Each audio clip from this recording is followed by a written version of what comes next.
बिस्मिल्लाहिर्रहमानिर्रहीम अस्सलाम वालेकुम। वेलकम करती हूँ आपको अपने चैनल कुक विद शुमाइला में।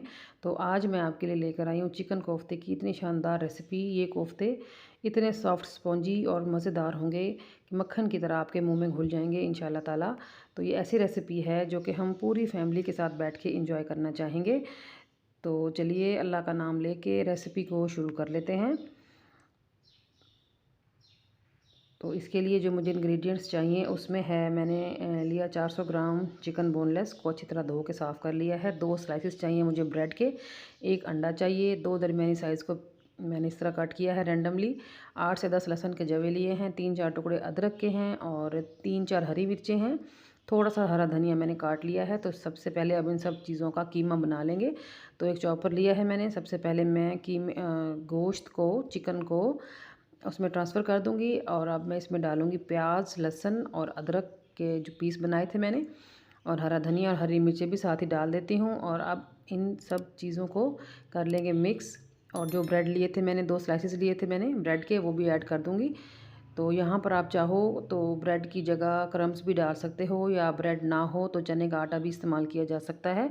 3 टेबलस्पून ऐड कीजिएगा अगर चने का आटा इस्तेमाल करना चाहें तो। लेकिन ब्रेड से भी बहुत अच्छी बाइंडिंग आ जाती है और सॉफ्ट भी बनते हैं बहुत ज़्यादा। चने के आटे से थोड़े से हार्ड हो जाते हैं। तो मैंने इन सब चीज़ों को डाल के हल्का सा कीमा बना लिया है दरदरा सा। तो अब मज़ीद मैं इसमें ऐड करूँगी कुछ मसाले। 1 टीस्पून नमक डाला है, 1 टीस्पून लाल मिर्च का पाउडर डाला है, 1 टीस्पून डाल रही हूँ धनिया पाउडर, थोड़ी सी हल्दी जा रही है इसमें कलर के लिए। ये है ज़ीरा पाउडर 1 टीस्पून के बराबर, और 1 टीस्पून ही मैं इसमें डाल रही हूँ चिकन पाउडर। चिकन पाउडर जो है वो ऑप्शनल होता है। अब इसमें जा रहा है 1 अंडा, और अब मैं दोबारा से इसको 1 मिनट के लिए चला दूँगी। साइडों पे जो भी मसाले वगैरह लगे हों उनको स्क्रैप करके बीच में ही ऐड कर दें। ये देखिए, ये 1 मिनट चलाने के बाद जो है वो कीमा हमारा ज़बरदस्त सा बन के हो गया है रेडी। तो बस इसको अब हम निकाल लेंगे किसी बर्तन में और हाथों को कर लेंगे ग्रीस, और इसके बना लेंगे कोफ्ते। तो ये जो कीमा है ना, कोफ्तों के अलावा भी काम आ सकता है। इसके साथ नगेट्स बनाए जा सकते हैं और इसके साथ डोनट्स बनाए जा सकते हैं। आप कीमे वाली रोटी या कीमे वाला पराठा भी बना सकते हैं। इसके शामी कबाब भी बन सकते हैं। तो जो आप चाहें, जिस तरह आप चाहें आप बनाइए। मैंने बनाए हैं कोफ्ते। तो ये देखिए, कोफ्ते हमारे बन के रेडी हो गए हैं। तो अब चलिए, अब हम इनको फ्राई कर लेंगे। तो थोड़ा सा हम फ्राई करेंगे, 1 मिनट एक साइड पे और 1 ही मिनट दूसरे साइड पे। तो थोड़ा सा जेंटली इनको आपने हैंडल करना है क्योंकि ये बहुत ज़्यादा सॉफ्ट हैं। लेकिन ये खुलेंगे नहीं, चाहे आप इनको शैलो फ्राई करें, चाहे आप इनको डीप फ्राई करें, बगैर किसी टेंशन के कर लें, ये बिल्कुल भी नहीं खुलेंगे। तो ये देखिए, ये बस मैंने इनको कर लिया है फ्राई। तो यहाँ पर आप जब इनको फ्राई कर लें, जब ये ठंडे हो जाएँ तो फिर आप इनको फ्रीज़ भी कर सकते हैं।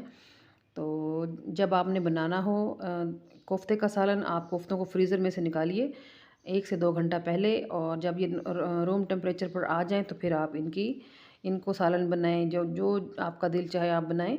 तो बग़ैर किसी टेंशन के आप इनको फ्राई करने के बाद फ्रीज़ भी कर सकते हैं। तो ये देखिए, माशाल्लाह से 400 ग्राम चिकन लिया था मैंने, और कितने ज़्यादा हमारे कोफ्ते बन के हो गए हैं रेडी। तो चलिए अब इनकी करी बना लेंगे। तो पैन में मैंने डाला है पौना कप के बराबर कुकिंग ऑयल। अब मैं इसमें डाल रही हूँ कुछ खड़े मसाले। 1 चम्मच है सफ़ेद ज़ीरा साबुत, 2-3 दालचीनी के टुकड़े, 1 मोटी इलायची थी, और 3-4 लौंग थे, 8 से 10 काली मिर्चें थी। उन सब चीज़ों को कड़कड़ाने के बाद मैंने इसमें डाल दिया है प्याज की पेस्ट बनाई थी मैंने। 2 से 3 प्याज लिए थे मीडियम साइज़ के, उनको पेस्ट बना के ऐड किया है क्योंकि हमें जो हमारी करी है वो हमें स्मूथ चाहिए, क्रीमी चाहिए। तो उसके लिए हमें प्याज को ब्लेंड करना पड़ेगा। थोड़ा सा पानी डाल के इसको ब्लेंड कीजिए, आराम से ब्लेंड हो जाएंगे। तो इनको थोड़ा सा हम पका लेंगे 4 से 5 मिनट, जब तक इनका कलर चेंज ना हो जाए। तो उसके बाद मैं इसमें ऐड करूँगी अदरक लहसुन का पेस्ट। अदरक लहसुन का पेस्ट डालने के बाद भी मैं इसको पकाऊँगी तकरीबन 1 से 1.5 मिनट के लिए, यहाँ तक कि अदरक लहसुन का जो कच्चापन है ना, जो उनकी रॉ स्मेल है वो चली जाए। तो अब मैं इसमें ऐड कर दूँगी टमाटो प्यूरी। मैंने 2 मीडियम साइज़ के टमाटर लिए थे, उनकी मैंने प्यूरी बना ली। और टमाटो प्यूरी डालने के बाद भी मैं इसको थोड़ा सा पका लूँगी। और यहाँ पर जो है हमारी फ्लेम मीडियम टू हाई है। और टमाटर डालने के बाद मैंने थोड़ा सा पकाया है, और उसके बाद मैंने फ्लेम को कर दिया है लो टू मीडियम। और अब मैं इसमें ऐड कर रही हूँ कुछ मसाले। सबसे पहले मैंने इसमें डाला है नमक, और 1 टीस्पून डाल रही हूँ लाल मिर्च का पाउडर, 1 टीस्पून इसमें मैंने डाला है धनिया पाउडर,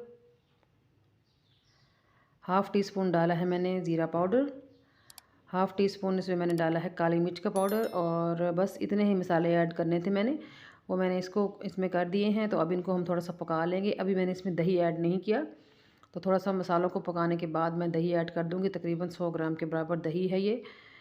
तो दही भी हम डाल के इसको अच्छी तरह पका लेंगे। दही का पानी रिलीज़ होगा, तो हमें वो पानी ड्राई होने तक इस मसाले को भूनना है। तो तकरीबन 4 से 5 मिनट लग जाएंगे इसको भूनने में, और जितना ये भुना जाएगा उतना ही टेस्टफुल बनेगा। तो ये देखिए तरी ऊपर आ चुकी है और पानी बिल्कुल ड्राई हो चुका है।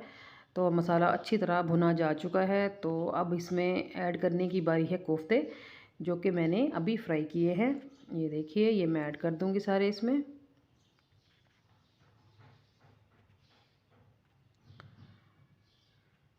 तो इस स्टेज पर अगर मेरी वीडियो आपको अच्छी लग रही है तो ज़रूर वीडियो को लाइक कीजिएगा, चैनल को सब्सक्राइब कीजिएगा और बेल आइकन को प्रेस करके ऑल पे क्लिक कर दिया करें, ताकि मैं और आप हर नई आने वाली रेसिपी में जुड़े रहें, कनेक्टेड रहें।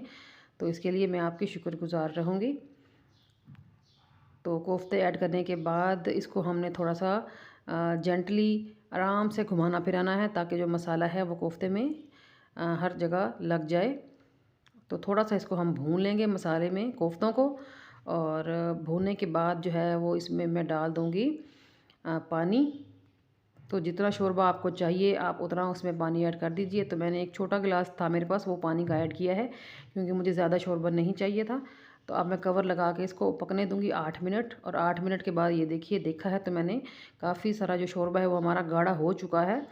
और इसको अब लिड हटाने के बाद भी मैं इसको 3 से 4 मिनट पकाऊंगी, ताकि थोड़ा और गाढ़ा हो जाए शोरबा। तो ये देखिए, ये अब मुझे मेरी रिक्वायरमेंट की कंसिस्टेंसी मिल गई है शोरबे की। तो मैं अब कर दूंगी फ्लेम को ऑफ़, और इसको 1 से 2 मिनट के लिए कवर लगा दूंगी, ताकि तरी ऊपर आ जाए। तो ये देखिए 2 मिनट के बाद मैं आपको दिखा रही हूँ, तरी ऊपर आ चुकी है माशाल्लाह से, खूबसूरत लग रहा है हमारा सालन। तो चलिए इसको हम अब डिश आउट कर लेंगे। तो ये देखिए माशाल्लाह करी की आप टेक्सचर चेक करें, कितना ज़बरदस्त और दानेदार बना है। बहुत ही टेम्पटिंग लुक है हमारी रेसिपी की, और ये बहुत ही मज़ेदार थे, बहुत ही सॉफ्ट थे, बहुत मज़ा आया खाने के बाद। तो आप इसको एक बार ज़रूर घर पे ट्राई कीजिएगा और मुझे बताया करें, तस्वीरों के साथ मुझे कमेंट्स में बताया करें कि आपने जब इसको ट्राई किया तो किस तरह की बनी आपकी रेसिपी। तो डिश आउट करने के बाद थोड़ा सा इसको गार्निश कर लेंगे हरे धनिए से, और बस हमारी डिश हो गई है रेडी।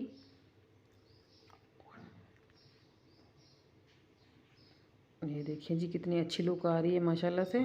तो चलिए आज के लिए इतना ही, कल फिर मुलाकात होगी। तब तक अपना ख्याल रखिएगा। अल्लाह हाफिज़।